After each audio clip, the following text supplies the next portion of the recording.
Hello, പേക്കീസ് home ഗാർഡനിലേക്ക് എല്ലാവർക്കും സ്വാഗതം. ഇന്ന് ഞാൻ 6 തരം അഗ്ലോണിമ വെറൈറ്റീസിനെ പറ്റിയിട്ടാണ് നിങ്ങൾക്ക് പരിചയപ്പെടുത്തി തരാൻ പോകുന്നത്. അഗ്ലോണിമ വിശേഷങ്ങളെല്ലാം കേൾക്കുന്നതിന് മുമ്പ് നിങ്ങൾ എൻ്റെ ചാനൽ ലൈക്ക് ചെയ്ത് സബ്സ്ക്രൈബ് ചെയ്യണേ. അഗ്ലോണിമ വെറൈറ്റീസ് എല്ലാം തന്നെ നമ്മൾ ഡയറക്റ്റായിട്ട് സൺലൈറ്റ് അടിക്കുന്ന സ്ഥലത്ത് വെക്കാൻ പാടില്ല. നല്ല പോലെ പ്രകാശം കിട്ടുന്ന സ്ഥലത്ത് വേണം നമ്മളവരെ വളർത്താനായിട്ട്. നല്ല ലൈറ്റ് കിട്ടിയിട്ടില്ലെങ്കിൽ അവരുടെ ലീവ്സ് എല്ലാം ഭംഗിയില്ലാണ്ടാവും. നല്ല ഭംഗി ഉണ്ടാവണമെങ്കിൽ അവർക്ക് ഇൻഡോറിൽ നല്ല ലൈറ്റ് ഉള്ളിടത്ത് തന്നെ വളരേണ്ടത് ആവശ്യമാണ്. ഇതാണ് എൻ്റെ ആദ്യത്തെ അഗ്ലോണിമ വെറൈറ്റി. എൻ്റെ ലീവ്സ് കാണാനായിട്ട് വളരെ ഭംഗിയാണ്. ഇൻഡോറിൽ വളർത്തുമ്പോഴാണ് അവരുടെ ലീവ്സിന് ഇത്രയും ഭംഗി ഉണ്ടാവുക. നേരെ നല്ല വെയിലുള്ള സ്ഥലത്താണ് വെക്കുന്നതെന്ന് വെച്ചിട്ടുണ്ടെങ്കിൽ ലീവ്സിന് ഇത്രയും ഭംഗി കിട്ടില്ല.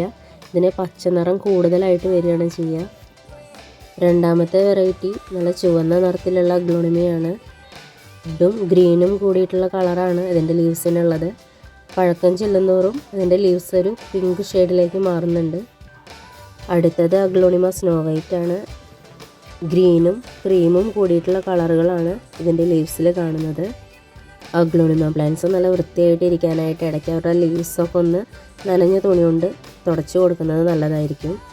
അടുത്ത വെറൈറ്റി നല്ല ഡാർക്ക് ഗ്രീൻ കളറാണ്. അതിൽ വൈറ്റ് കളർ സ്പോട്ടുകളാണ് കാണുന്നത്.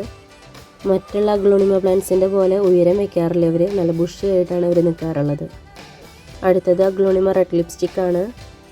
ഒരു പോട്ടിൽ ഒരു പ്ലാന്റാണ് നമ്മൾ വെച്ചിട്ടുണ്ടായിരുന്നു വെച്ചാലും പെട്ടെന്ന് തന്നെ അതിന് പുതിയ തൈകൾ തരുന്ന ഒരു പ്ലാന്റാണ് അഗ്ലോണിമ റെഡ് ലിപ്സ്റ്റിക്ക്.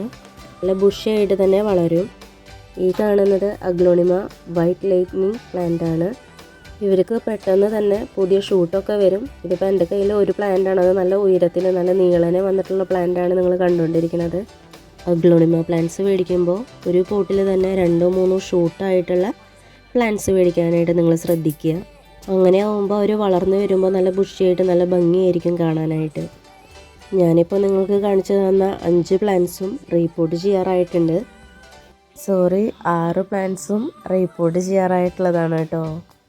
ചാണകപ്പൊടി, കൊക്കോപിറ്റ്, അതേപോലെ തന്നെ ഗാർഡൻ സോയിൽ, ഇവ 3ഉം കൂടിയിട്ടാണ് നമ്മൾ പോട്ടിംഗ് മിക്സ്ചർ തയ്യാറാക്കിയെടുക്കേണ്ടത്. പോട്ട് ചെയ്തിട്ട് 1 മാസം 2 മാസമൊക്കെ കഴിയുമ്പോഴേക്കും നമ്മൾ കൊടുത്തിട്ടുണ്ടായിരുന്ന പോട്ടി മിക്സ്ചറിലത്തെ എല്ലാ ന്യൂട്രിയൻസും അവർ വലിച്ചെടുത്തിട്ടുണ്ടാവും.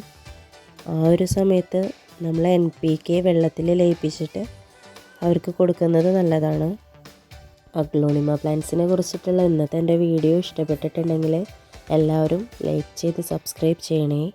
ബൈ.